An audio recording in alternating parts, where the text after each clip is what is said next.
এই ছবিটা আমি 100 বার দেখেছি, কিন্তু একটা জিনিস কখনো খেয়াল করিনি।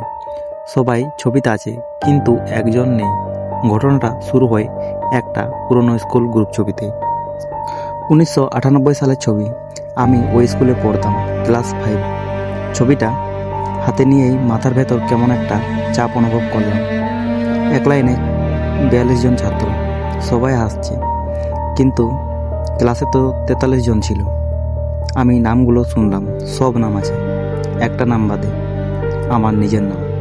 আমি আবার ছবিটার দিকে তাকালাম। আমার বন্ধু রাহুল, সায়ন, অরিত্র সবাই আছে, কিন্তু আমি নেই।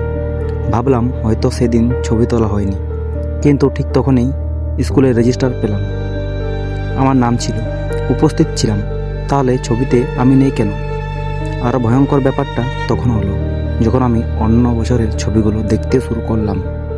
1997, 1999, সব ছবিতে একই জায়গায়, একটা ফাঁকা জায়গা, যেন কেউ সেখানে দাঁড়িয়েছিল, কিন্তু মুছে গেছে। আমি আমার মায়ের কাছে জানতে চাইলাম, তিনি চুপ করে গেলেন, বললেন এই প্রশ্ন আর করিস না। আমি স্কুলে গেলাম, পুরনো হেডমাস্টারের সাথে দেখা করলাম। তিনি ছবি দেখেই বললেন, তুমি তো চলে গিয়েছিলে।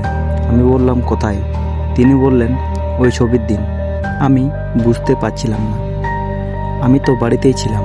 তারপর তিনি একটা কথা বললেন, যেটা আজও আমাকে ঘুমোতে দেয় না।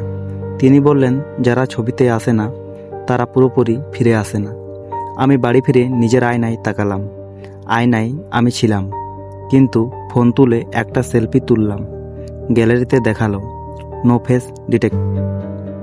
কিছু মানুষ মরে না, তারা ধীরে ধীরে প্রমাণ হারায়।